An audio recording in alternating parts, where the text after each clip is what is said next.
Okay, so was that all recorded on video? No. No? Okay. You might want to attach the link in the description, just saying.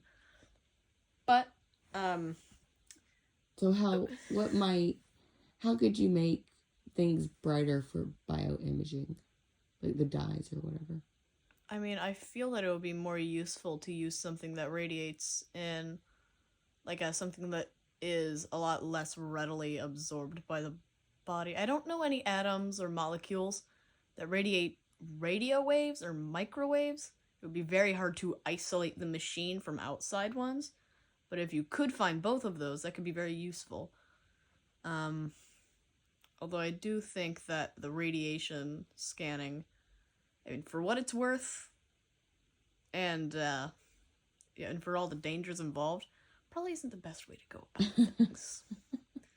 But this is not my personal field of expertise. Yeah, we don't want to put things in the body can't get rid of, do we? I mean, okay, so we wouldn't put technetium in people nowadays if we didn't know what it would do. Did we used to do that? Look, we used to put lead in gasoline. Oh, we used to do some really dumb things. Oh. Okay? Actually, it was tetraethyl lead, which was supposed to be a replacement for octane as an anti-knock agent. But it just ended up putting a bunch of lead in all the boomers. Oh. Did it make them Mad Hatters? Well, no, I don't well, the ones that survived probably. I mean, there's still quite a lot of them. Is that what's wrong with them? I don't know. Maybe it's just very, very low dosages of lead poisoning. No. I had no idea.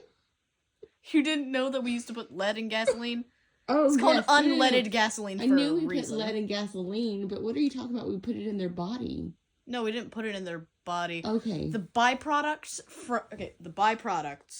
from the leaded gasoline, form organic lead compounds, which, if you know anything about biochemistry, is not a good thing. Well, I don't know anything about biochemistry. Yeah, fair enough. I mean, mercury, with mercury bonded to mercury organic compounds are extremely dangerous. Noted. That's where mercury poisoning comes from, mostly.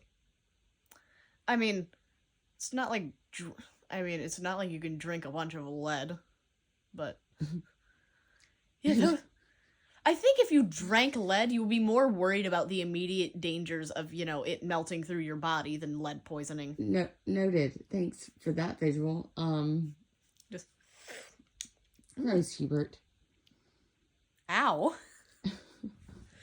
Yeah, but anyways, I personally do not know enough on the field of bioimaging to do enough, or to know enough to say anything much about this, since it's not really my field of expertise, and I am quite honestly confused. Look, I'm not afraid to say it. But it sounds like cool stuff, because I do know that one of the things you're interested in is cancer research, right? So that's related.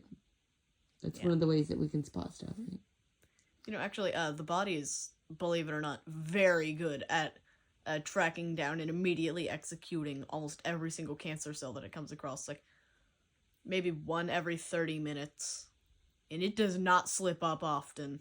The thing is that as you get older, the more times it's happened, the more of a chance it has for it to fail. So we already have, our bodies already have built-in mechanism for that. It's just sometimes... Yeah, it's just that sometimes it'll slip up and then the cancer gets to grow, and then and then the cancer cells are able to effectively disable the immune system around it. So I wonder if there's a way to, beef up the already existing system. Well, that's called autoimmune disease. Oh. Where it gets so beefed up that it starts attacking your own cells. Never mind. I mean, if we can find one common denominator, or one common chemical denominator across all, or at least most forms of common and deadly cancers. I mean, skin cancer is pretty easily detectable and treatable. I mean, just think about it. My Papa Joe's lived through it 3 times. He's fine. So is Robin. Wow. You know, the more that I think about it, the more I realize that some of the people in my family have been tangoing with death for a while. Oh. I mean... Seem to be really good at avoiding it. We try. I mean, that's good. Yeah. I mean, that's the point of the game of life. Anyways, that is way besides You the have point. a dark sense of humor, dude. That is way besides the point.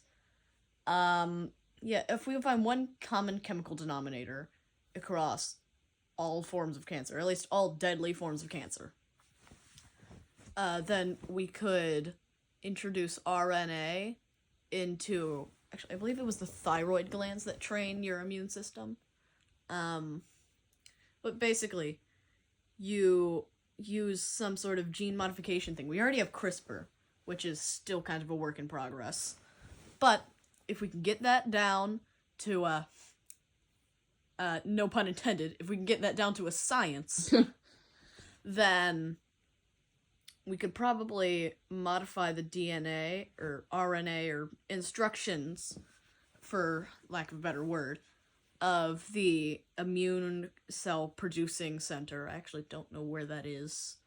But if we can modify its instructions to include instructions to seek out that chemical, and if you see that chemical in large enough amounts, to attack the source. If we could do that, bam. Noted. I'll get right on it. I mean, I don't think any of us here, or at least any of us present in this physical room, you can turn the camera around if you want to. No, I don't want to. All right. I'm in PJs, man. I mean, I technically still am too. But yeah, if we can find out enough about that kind of stuff, we can theoretically put an end to almost all deadly cancers.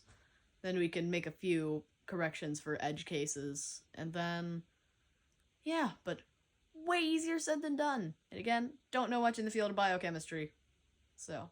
Not yet. Not yet. Love you, baby. Love you. Bye.